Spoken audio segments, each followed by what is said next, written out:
Moscow is getting more and more parsimonious because the budget is tighter. And instead, Moscow is becoming a problem rather than an opportunity for the governors. So again, it's not that I think we're going to see governors kind of raising the flag of rebellion. This is not a kind of regime that encourages that kind of behaviour. It is more the foot dragging, the passing on inaccurate information, the forming lateral alliances in order to try and foil Moscow. That is really what Putin should fear. And it's something that the Russians are really very good at. Hi, welcome to Superpowers, the future of global security here on Times Radio. I'm James Heapy, and this week I am joined by Mark Galeotti, a historian focusing on Russian security affairs and the author of Downfall, Prigozhin, Putin and the New Fight for Russia. Mark, a very warm welcome to Superpowers. Great to be here. It's timely to have one of the foremost criminologists on Superpowers, because for the last few weeks, after months of talking about almost nothing but Putin, Trump, Ukraine, peace deals, we've not really spoken about him at all. And I just wonder, therefore, whether would he have welcomed this time out of the limelight when the White House's attentions and the world's attentions are clearly elsewhere? Or will he be feeling that that's reduced his leverage? You know, what's the mind of the man in a moment like this when the world's attentions have moved on? I mean, to be honest, I don't think that Putin necessarily cares too much about being in the Western media limelight, except for those times when he's doing something specifically to needle the West.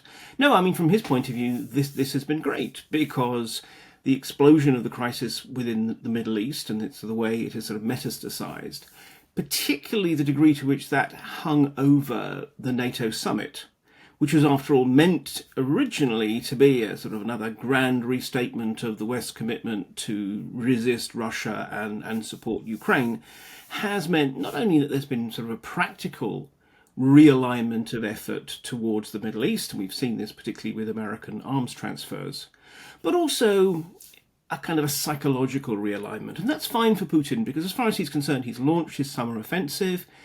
It continues to move forwards, not at a rapid rate, but at a slow, steady, and admittedly a very bloody rate. So in some ways, I think he's hoping that he gets the chance quietly to improve the facts on the ground, and then can once again sort of make a more public push once his military efforts have culminated, and he can say, and now we have a new front line, and this is the ground truth that everyone has to recognise. But he risks, I think, has he missed his opportunity when Trump wanted the Ukraine peace to be, a centrepiece of Trumpian foreign policy? Feels like Trump and his administration have very quickly moved on.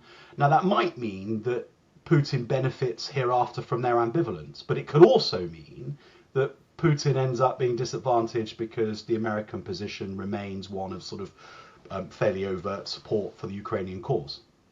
I absolutely agree. Putin clearly doesn't, but then again, I mean, he didn't ask my advice. No, I mean, I think from his point of view, I think he is still very confident in his capacity to be a Trump wrangler. I mean, we've seen this in this very recent hour-long phone conversation in which essentially Trump once again said, how about a ceasefire? And Putin said, how about not? And then overnight launched one of the largest attacks we've seen yet on Kyiv, which was not necessarily specifically timed to the conversation, because these raids take quite a long time to plan all the different trajectories that you can send your missiles and your drones on. But on the other hand, they certainly didn't feel any need to hold it back a day or two. So I think, symbolically, they're making this case that, frankly, they think time is on their side. As I say, I think they're wrong for a variety of reasons, short-term and long-term. And I think precisely that not only did they miss an extraordinary opportunity with the deal that Trump offered them back in spring, which was not just a gift, it was a series of gifts. But there is, I think, this sort of the mindset of the one more push that we saw so disastrously in World War I, for example, that sense of, well, we'll make one more push and of course it'll be successful and then we'll be in an even stronger position. I think that's a mistake, because I do think we're seeing not just Trump lose interest, but those voices in his circle who are telling him you're being taken for a sucker. are becoming a little bit more evident. But, well, Putin, who is going to tell Putin he's wrong in his circle? Let's pick up on that point about the sort of Russian resolve and their belief that they can just keep on going versus what I've heard many commentators say, that actually, yes, they've mobilized their entire economy. Yes, the Russian national psyche has extraordinary willingness to suffer and take pain. But there are some practical limitations to how long Putin can sustain this for. Will there be voices in Moscow, quietly in the corners of rooms, just worrying that the opportunity to end this on preferential terms has been missed, and that therefore there is a time when Russia culminates, that they can't continue at the pace they've been going at? Yes, absolutely. And look, I mean, I know just from my own personal contacts and experience, there is a lot of disquiet within the sort of the wider Russian elite on a whole variety of points. Can they sustain the military effort? Can the economy continue to operate? When is the indulgence of the public going to run out? All those kinds of things. The issue is, of course, that Putin has surrounded himself with cronies and yes men. And how far are people willing to say this? And even that, though, we've begun to see some degree of the technocrats breaking cover. We had the Ministry of Economic Development, Maxim Reshetnikov, express concerns about the state of the economy and the prospects for recession that only the chairwoman of the central bank, Elvira Nabiullina, had been willing to say up to now. We've seen the Prosecutor General warning that actually corruption was getting to be more of a problem than before. The Interior Minister, again, a career cop rather than a political appointment, actually noting that the police are anything from 20 to 25% under strength and worried about their capacity to cope with future challenges. So, we are beginning to see the technocrats break cover. The trouble is we don't really know how far Putin is listening. At the recent St. Petersburg International Economic Forum, he did touch on this question of recession. I think he had to. But he just more or less said, well, we can't allow that to happen. Well, if only governments could just simply decree that recessions don't happen, we'd all be in very happier state. Whether he's really willing to actually accept that these are limitations on his capacity to act is unclear. And in many ways, what they're banking on is that, yes, there are serious problems up ahead for Russia, no question of that. But they're essentially banking on the fact that all they need to do is outlast Ukraine, rather than necessarily win forever. Because, we focus rightly on the various challenges facing Russia. We have to recognise that Ukraine is facing a severe depopulation problem, that Ukraine is taking heavy losses, and although the Russians are taking much greater losses, proportionate to population size, actually the Ukrainians, are not really, sort of, put it in an awful way, killing enough Russians in order to make that difference. So I think their view is they can afford to lose as long as they lose more slowly than the Ukrainians. Yes. Interestingly, I've seen this week a paper by one of the former Ukrainian defense ministers, which I think he presented to Chatham House yesterday, if my memory serves me right. That's Thursday in the UK. And the sort of thrust of his argument is outright Ukrainian military victory impossible. They'll never generate the mass to overwhelm the Russians and go on the offensive and retake territory. An attritional war in the way that attrition is most commonly understood, where it's just a volume of numbers and economic resource. Again, they won't win for the reasons you've just said. They just can't match the size of the Russian population or economy. And so the reason the report was brought to my attention is it drew on something I had said when I was the minister at the Warsaw Security Conference a couple of years ago, where I said the Black Sea Fleet had been functionally defeated. Now, lots of people in the sort of military space sort of gnashed their teeth that wasn't a doctrinal term. But I think people got what I meant, which was that it wasn't the case that the fleet had been sunk or even destroyed to the point of being not combat effective, but it had been pushed out of the Western Black Sea into ports that were beyond the reach of the Ukrainians. But in the process, it meant that they had no longer had any sea control in the Western Black Sea, so functionally they were defeated. And the paper I saw has basically taken that concept, married it with what the Ukrainians did in with their drones against the Russian strategic bomber force, and argues that that is the version of the kind of asymmetric campaign that the Ukrainians must fight from now on. So they kind of go on functionally defeating, imposing enormous cost at a high level on the Russians, not engaging in traditional sort of attrition in the trenches because they can't afford to, not kidding themselves that they can go on the offensive, but just endlessly imposing cost in a really asymmetric way on the Russians, keep them under pressure, make sure that they can't make any serious advances as a consequence. And I thought that that was a really cogent argument. The other part of it is that it also argues that what everybody must therefore get into the habit of, the West as the donor community included, is that we must support a Ukraine that is normalized in war, not a frozen conflict. Don't go the way of Georgia and Nagorno-Karabakh. So it's a live conflict fought asymmetrically, whilst Ukraine's economy recovers and starts to really surge.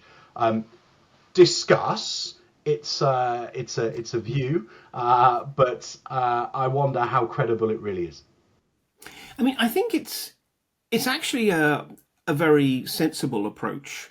However, inevitably it lacks the political piece.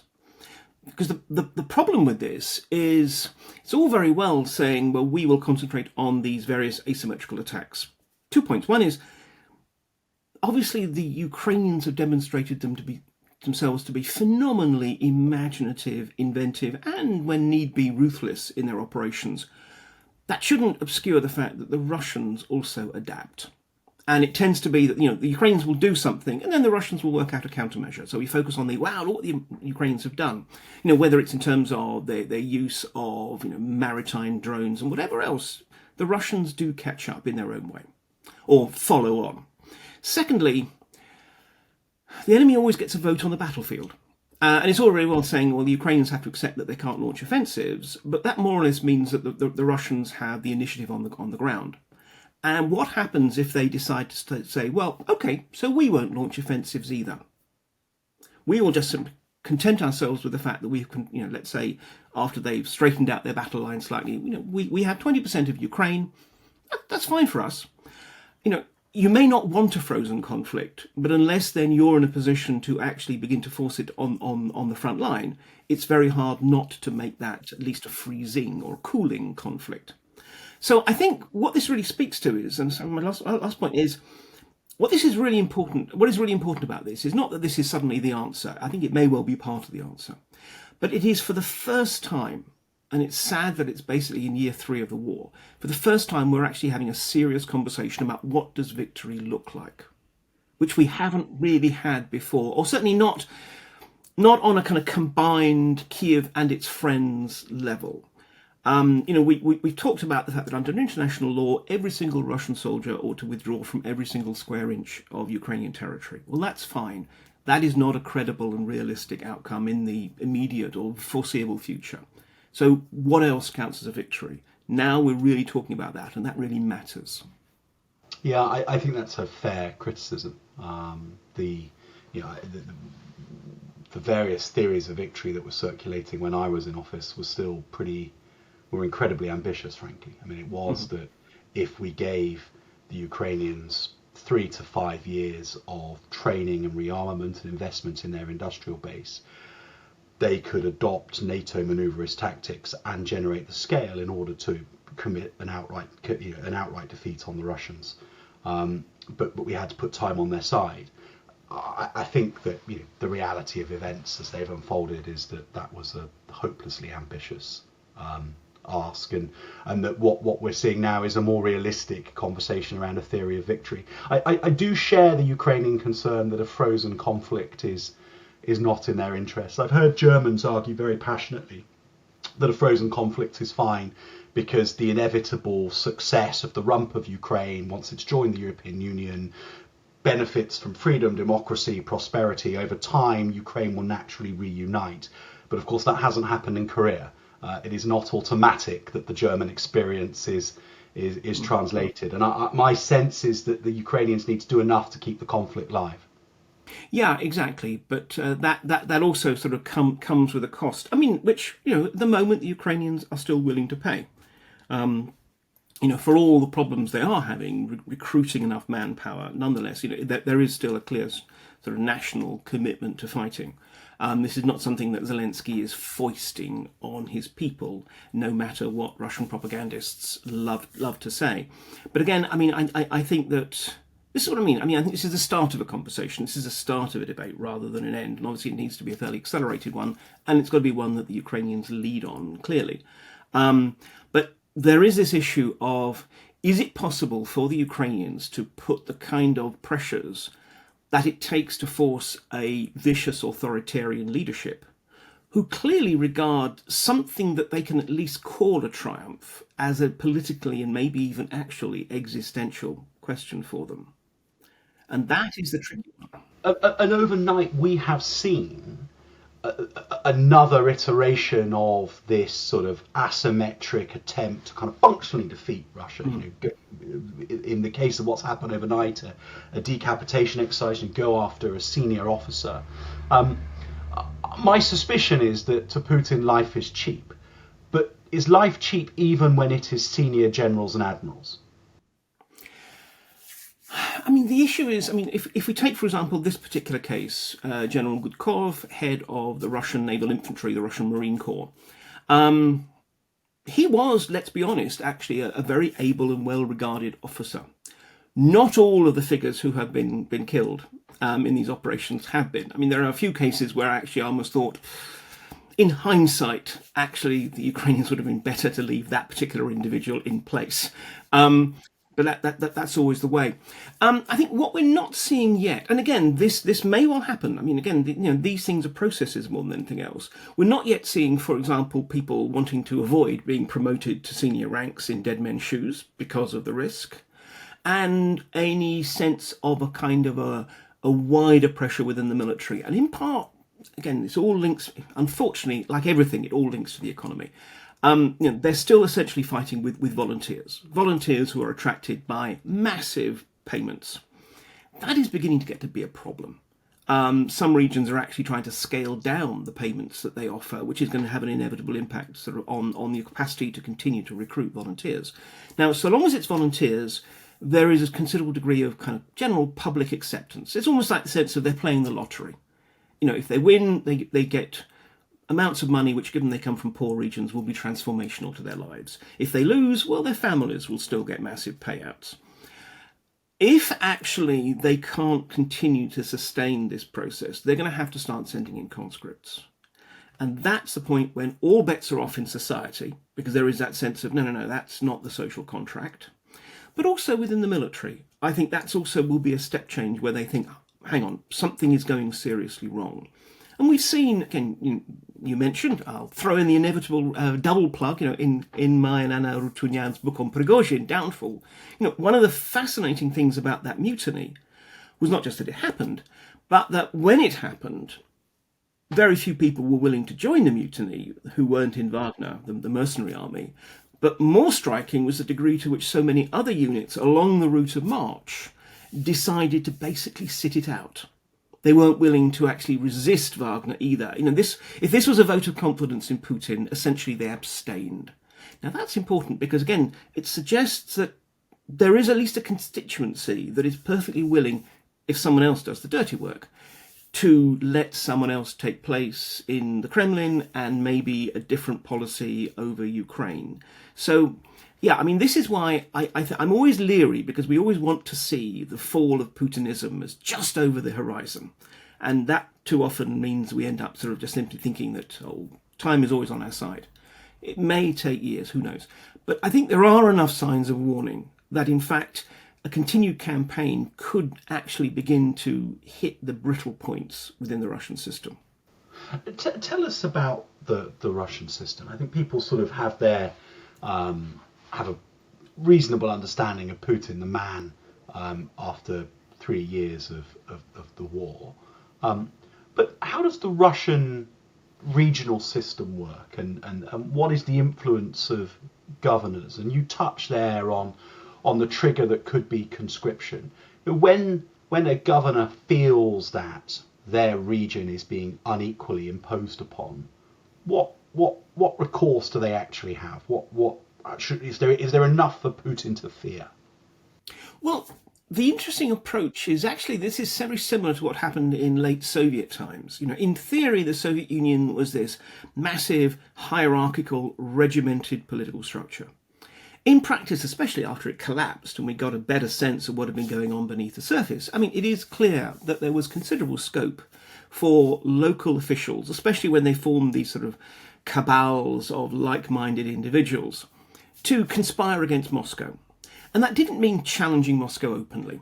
It just simply meant delaying everything, passing on false information, claiming you were hitting your targets when you really weren't, and just simply bribing the inspectors to counter-stamp that. It also involved a sort of a massive opportunity to essentially try and exploit Moscow, extract resources from Moscow, saying, oh, we're going to do these wonderful things that you really want to see happen. And then always it never quite happens. And then so likewise, although at the moment the governors are all competing for the favour of Putin, and that's why you have a lot of them essentially reaching into their own sort of regional kitties to provide additional bonuses, for example, to recruit volunteers for the war. But there are signs of disquiet, not necessarily that they think that they've been hard done by because of the recruitment patterns, because basically we can see it's the impoverished regions which contribute the soldiers and which are benefiting from it. But it's that sense of Putin putting unfair burdens on them. In some ways, bizarrely, I can almost draw a parallel between this war and COVID. When it came to COVID, Putin said, oh, we've got to deal with this. But Putin doesn't like being connected with unpopular policies.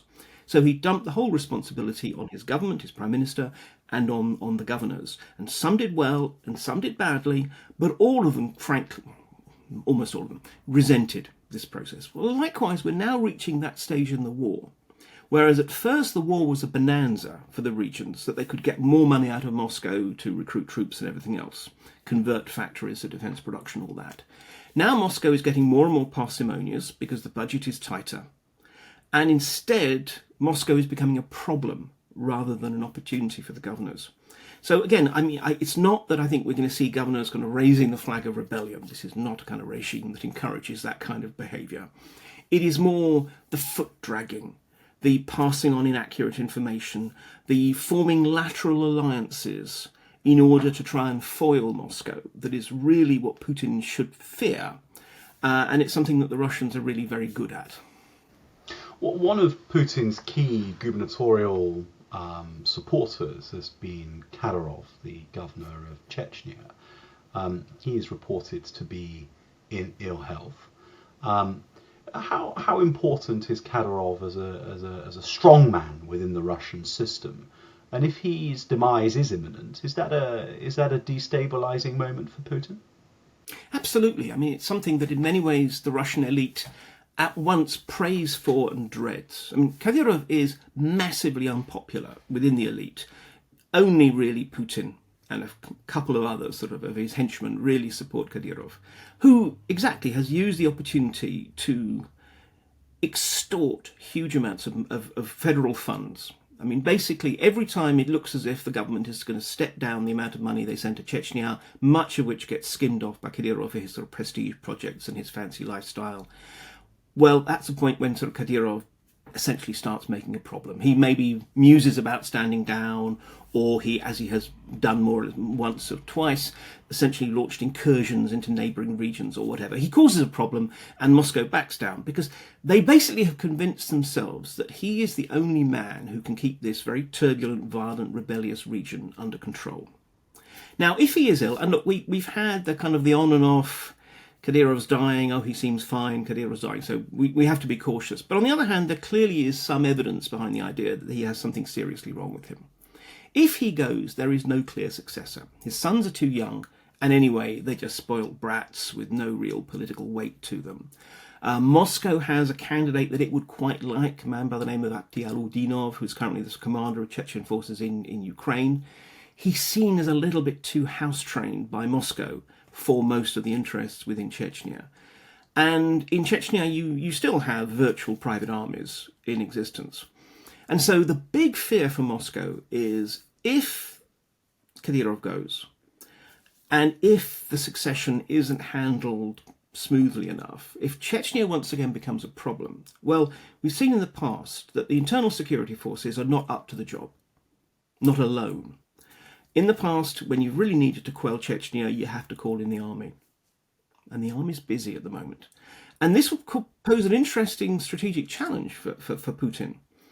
Is he willing to basically hold back and maybe even have to accept losses of territory in Ukraine in order to hold on to Chechnya, a region that, frankly, most Russians would love to see go independent? Or does he hold on, does he basically abandon Chechnya and be the Tsar who actually sees Russia's borders shrink rather than expand? So I think that there's probably a lot of the most highly skilled medical teams in Russia today currently being vectored onto Grozny to try and make damn sure that doesn't happen. I'm going to get you to take your expertise directly south over the mountains and into Azerbaijan. Tensions with Baku seem to be rising too. Now, in fairness, I always felt incredibly welcome in Baku, and I was clear that the Azerbaijanis were hedging their bets, and if they were really forced to show their hand, they probably would lean towards the West. But tensions now are rising in a way that is very interesting indeed. Does Putin have the capacity to punish the Azeris for any disloyalty? I mean, the honest answer is not really. I mean, Azerbaijan, oil rich, provides 5% of the European Union's oil, which may not sound much, but is crucial for the EU as a sort of hedge. And that helps explain the rather kind of fawning way that people like Ursula von der Leyen have approached the Azeri. There's no real other way of calling it, dictator Ilham Aliyev. And also, Azerbaijan has forged a very close strategic partnership with Turkey. And we saw, for example, in the wars that they fought over Nagorno-Karabakh in recent years, very heavy influence of Turkey in terms of not just kit like drones, but also in terms of sort of training and such like. And so really this is, I would say, one of the many symptoms of Russian imperial withdrawal. That really we've seen accelerate so fast. We've seen it in Central Asia. In January 2022, Russian forces intervened to basically back the current leader of Kazakhstan in a weird kind of constitutional crisis turned insurgency against his predecessor Nazarbayev. A few months later, he's willing to actually turn against Moscow and criticize the war in Ukraine. Likewise, in the South Caucasus, Armenia had originally banked on having Russian support. The Russians were unwilling or unable to do anything in 2020, let alone now. So, I mean, I think this represents, frankly, the degree to which the war in Ukraine, the consequent economic and political impacts, the need to concentrate, 97% of Russia's ground forces, field force, in that conflict, has essentially meant that Russia has lost. It was a process that was happening anyway, but at a vastly accelerated rate, its old role as the regional hegemon. And so basically Azerbaijan is now the South Caucasus regional hegemon. And this was a sort of popular discussion when we to our point earlier on about a lack of real theory of victory for the Ukrainians. There was a theory of Russian strategic defeat for the West. Admittedly, I don't think this really took into account the Ukrainian cause, but a complete collapse of Russian influence all the way from Mongolia through Kazakhstan and the other Central Asian stans through into the Caucasus and on into Moldova, Serbia, and even Belarus, though I think most thought that would be the last card to fall. That seemed really likely. I got the feeling that countries have actually started to hedge their bets a bit, but in Mongolia, the Chinese influence in Mongolia is climbing rapidly, and the Russians really don't like that because there's enormous resources. The Kazakhs, I think, are riding all horses very well indeed. The Kyrgyz, the Tajiks, the Uzbeks I think are increasingly leaning towards China, and that's a real cost on the Russian sphere. We've just spoken about Azerbaijan. Armenia seems to have feel that in allowing the Russians to mount air missions from Armenia in the early year of war, it didn't do their strategic interest any good, and so the Armenians now feel like they are hedging their bets better. Georgia is an EU accession state. Moldova is an EU accession state. Serbia is increasingly integrated into the EU manufacturing base, even if I think the politics there are not quite as advanced towards EU accession. You can make a pretty good argument that the strategic cost, the grand strategic cost to Russia of the war in Ukraine is immense, and yet nobody in Moscow really seems to care. I think a lot of people care, but the man at the top, I think, has reached this stage where basically Ukraine has become, for him, the crucial war. This is the war that will define not only his political survival, but also his political legacy. Because after all, this was not meant to be a big war. He rolled in February 2022 thinking it was going to be a very easy thing, that the Ukrainians would sort of shrug and grumble, but would accept the imposition of a puppet regime and such like. Now that it hasn't happened, and now that in some ways, the whole conflict has become really the defining principle of late Putinism, I think that just from his point of view, everything else, if need be, has to be thrown into the fire in order to maintain the war effort. I mean, we can even see this with his relationship with China. I mean, for all the talk of friendship without limits and so forth, the Chinese have been very hard-nosed. They probably don't want to see Russia lose, but they don't really care if Russia wins. But in the meantime, very tough deals on oil and gas, exactly extended their influence, not just in Central Asia, but far, far more sort of widely. And look, there are people within the Russian state, particularly the next generation down. This is an issue where we've got a real generational divide. Putin and his fellow septuagenarians are willing to basically focus everything on the Ukraine war. The next political generation down actually do think, well, where is Russia going to be 10 years from now? That matters to us. We don't want to be a Chinese vassal state devoid of any friends other than Venezuela and Nicaragua or whatever. But at the moment, they don't have political traction. I think this is the issue. I mean, actually, the degree to which Putin is mortgaging, if not outright burning, Russia's future in the name of fighting his imperial war at the moment is very striking. And as I said, there's a lot of people in Russia who realise it, but the question is, what do you do about it? There's one thing this system is still very good at. It is maintaining control and resisting attempts to change the regime. So I think most people they don't like it, but they just keep their heads down and hope it works out. Mark, finally, that contiguous geographic area of Iran, Russia, China, North Korea, with secure landlines of communication and the sea line of communication across the Caspian, they have been increasingly integrated over the last few years in support of the Russian war effort. How much can Putin tolerate around American and Israeli action in Iran before that becomes a threat to his strategic interest? Iran is a really interesting one in that at the moment there doesn't seem to be any expectation that the regime will fall and be replaced by some kind of Western friendly one. And Iran has long been for Russia a frenemy more than anything else. They are united in their sort of sense of being pariahs in the Western-dominated international community and happy to cause all sorts of trouble.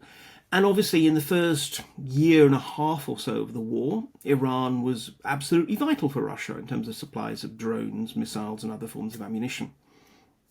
But there was a price, not just that obviously Russia had to pay for it, none of this was aid, this was all trade, but also, in effect, Russia had to torpedo its relationship with Israel, which actually, if anyone looks at the personal relationship between Putin and Netanyahu, it was really quite close and positive.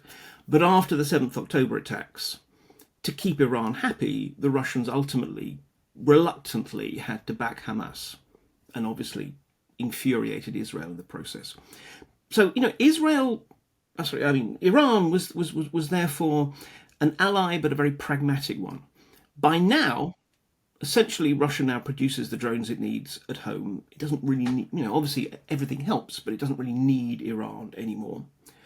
And so there's a degree to which, from the Russians' point of view, seeing Iran taken down a peg or two is no bad thing. I think, their ideal is a humbled and angry Iran that will need Russia, however much they resent their sense that Russia didn't back them up. But nonetheless, because they've got no other friends, will need Moscow, but they are much more a supplicant rather than a partner. And yet at the same time, Russia can perhaps rebuild its relationship with Israel.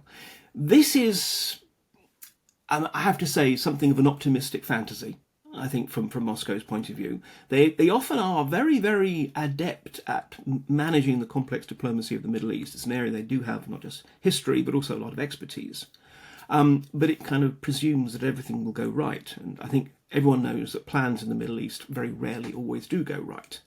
But if we saw, for example, America be in a position to actually be able to start to dictate terms to Iran, for example, that's a sudden point where I think for Putin it would become problematic, because you want to have a weak but allied Iran. To lose Iran would be catastrophic.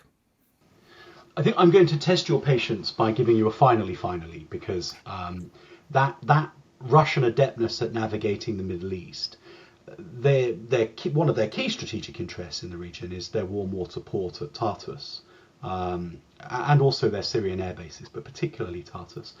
I think that Trump is playing a very canny game in the way that he is seeking to lead the normalization of the new Syrian regime, a regime who were pretty annoyed at having been bombed by the Russians for much of the last decade. If Putin were to outright lose Tartus, what does that mean for the Russian interest? I mean, to be honest, I think that Tartus is now already becoming much less significant, given that the Black Sea is closed to them and their capacity to send forces deployed from the north the long way is a sort of an expensive distraction more than anything else. It's actually it's the airbase at Khmeimim which is crucial, because without access to that airbase, they cannot fly fully laden transport planes directly into Libya or further into Africa. And that would mean that the operations of what was the Wagner mercenary army, is now Afrika Korps, would be severely curtailed. They can still supply by sea, but nonetheless it's a lot trickier, it's a lot more time consuming and such like. So I think actually losing Syria, as it looks likely they're going to do, I mean the Syrian regime is still sort of haggling, quite frankly, but they're clearly at the stage where they're just trying to get the best price they can from the United States and the West, rather, I think, than genuinely thinking that there's a sort of a two-way match going on. So if they lose Tartus and Khmeimim, then my suspicion is that they, not all at once, but they start to lose their holdings in Africa. And on one level, their holdings in Africa don't matter. I mean, because they don't really earn the Russian state that much revenue. But they have been a very powerful political lever and a distraction, especially when it comes to Italy, which is worried about Libya and the flow of refugees, and France, that is just feeling very annoyed at the Russians playing within the Francophone territories. So, I mean, I think there are there's quite a long tail of implications that would probably unfold over years. But certainly the selling points for Russian influence and Russian military influence in particular in Africa, I think would diminish dramatically. And that has this kind of a wider political impact. And again, though, I think that it's one of these things which exercise a lot of people in Moscow, but not enough that they can actually go to the boss and say, you're going to have to do something different. This is all, I think, a reflection of that degree of which this monomaniacal focus on Ukraine has meant that so many other various strategic options are being closed off to Moscow. Mark, what a fascinating conversation. Thank you. I was thinking we've ranged from Washington to Ulaanbaatar, Moscow to Bamako, and all in the space of half an hour, which is testament to your brilliance as an academic. Thank you. My pleasure. Thank you. Hopefully everybody will now rush off and buy Downfall, Prigozhin, Putin, and the New Fight for Russia, eager to get more of Mark's expertise.